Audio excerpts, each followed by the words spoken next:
Hello and welcome to this Q&A from the Fertility Alliance. And today we're going to be talking about the impact of age on fertility. And we're joined by Justin Chu, who is an IVF consultant and who chairs the British Fertility Society's Fertility Education Initiative.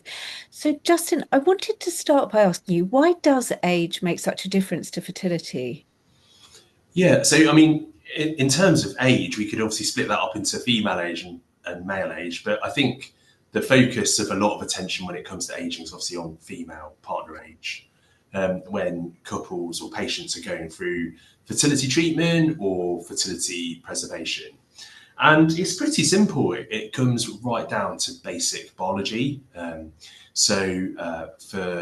patients who are not aware, um, baby girls are born with as many eggs as they're ever going to have during their lifetime, and roughly at birth that's around 2 million.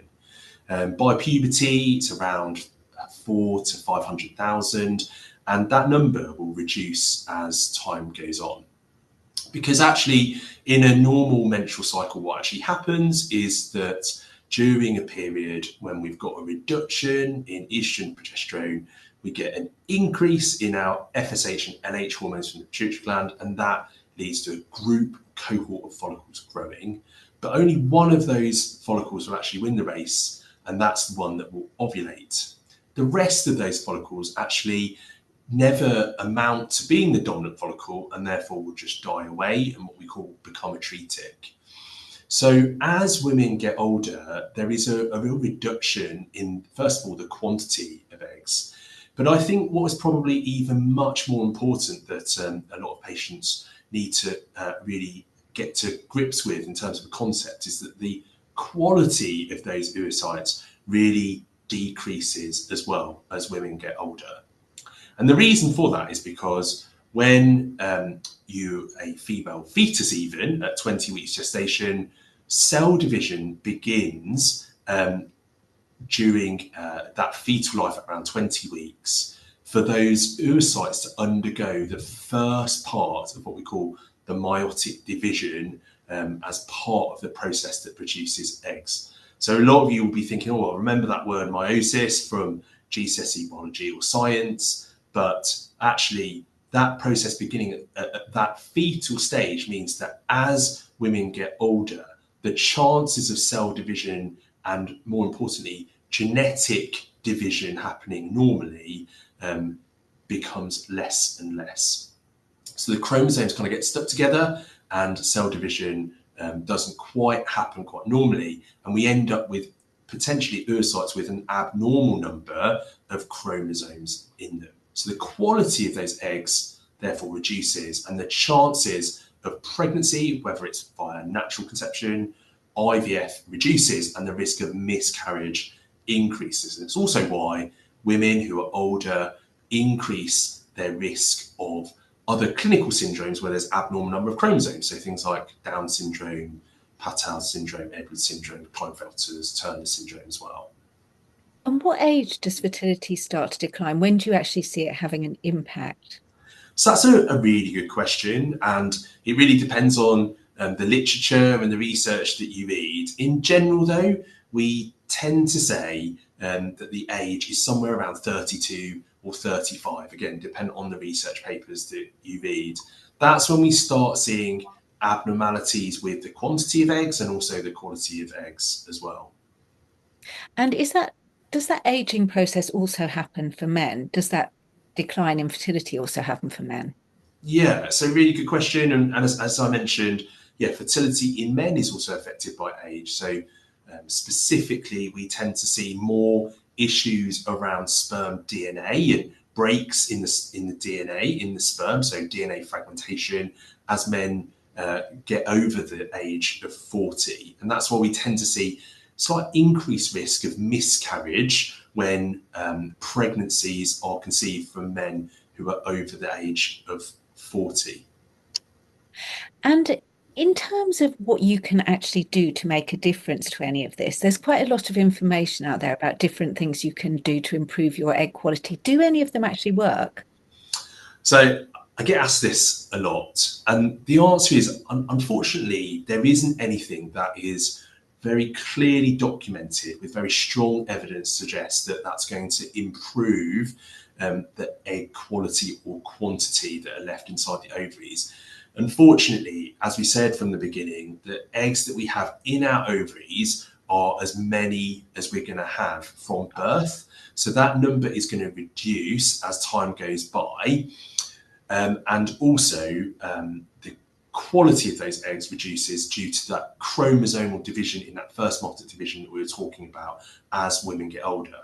There are certainly things that you can do to stop earlier onset of ovarian aging and an earlier reduction of the quality and quantity of those eggs. And those are going to be like lifestyle factors, really. The main one being things like avoiding cigarette smoking or vaping, but also other toxins that's going to affect lots of different systems in our body. So trying to maintain modest alcohol intake, other things like caffeine, but certainly cigarette smoking would be the big one. And also ensuring that we're trying to stay as fit and healthy as possible. So ensuring that we're maintaining a nice normal body mass index, somewhere between 19 and 25 would be the ideal. But ensuring a nice balanced whole food diet, and also ensuring that we're doing regular exercise and not being sedentary as well, will mean that we optimize our chances of getting pregnant in general. And that's, I suppose, for female and men. And is there anything that you can do as fertility specialists to actually reverse the impact of age on eggs? Unfortunately not. The oocytes that we have inside the ovaries are really what we have to work with. So there are certain vitamin supplements that have been thought to be of real benefit. So one of those that's been shown to have some benefit is coenzyme Q10 or ubiquinone. So taking coenzyme Q10 daily for a few months prior to fertility treatment has been found to optimize the oxidative stress health of oocytes, but it won't necessarily change the way that the cell divides in that first multic division that we mentioned earlier on. And why do some women see a decline in their egg quality and quantity earlier than others? Yeah, so those ages that we talked about earlier on are definitely sort of averages. Like with any biological concept, it really follows like a pattern of normal distribution. So unfortunately, as you mentioned, Kate, some women will undergo a reduction in their egg reserve in their ovaries, both from a quantitative and perhaps qualitative perspective earlier, and some will be later. We all have a friend that may have been 40, 41, 42 even, who conceives naturally and goes on to have a baby. But the important thing to understand is that from a population base, that isn't the norm. So some women are going to have a reduction in their egg reserve a little bit earlier, and we think that that is mainly going to be associated with genetic factors. So women who have a mother who went through menopause a little bit earlier should expect to go through menopause a little bit earlier themselves. But also, again, the environmental factors that we talked about a little bit earlier on are also very important. And does having IVF to any extent override the impact of age on egg quality? Unfortunately, not again. So the oocytes that we have and the follicles that we have in the ovaries to be able to stimulate to grow are going to be the follicles that are ready to grow that month. So when we start using gonadotrophin injections, those daily injections that we get to patients to take daily to get the follicles to grow in order for us to go ahead and do an egg collection, that's really stimulating the cohort of follicles that are ready to grow. So that won't necessarily change the quality of the eggs that we're able to collect. So unfortunately, there isn't very much that we can do that's evidence-based that we know will drastically improve the quantity and quality of the eggs we're able to collect. Clearly, it is important to ensure that we get ovarian stimulation right. So ensuring the right dosage, ensuring that you're not at risk of things like ovarian hyperstimulation, but on the other side of the balance, that we're actually using enough of gonadotrophin dose in order to get a good response from the ovaries is equally important. So, are there any other treatments or any other ways of doing IVF that might help women who are experiencing problems with their ovarian reserve? Yeah, so I think what's important to understand in IVF treatment is that each IVF cycle is very different, and actually the batch of oocytes that we're able to collect will be different.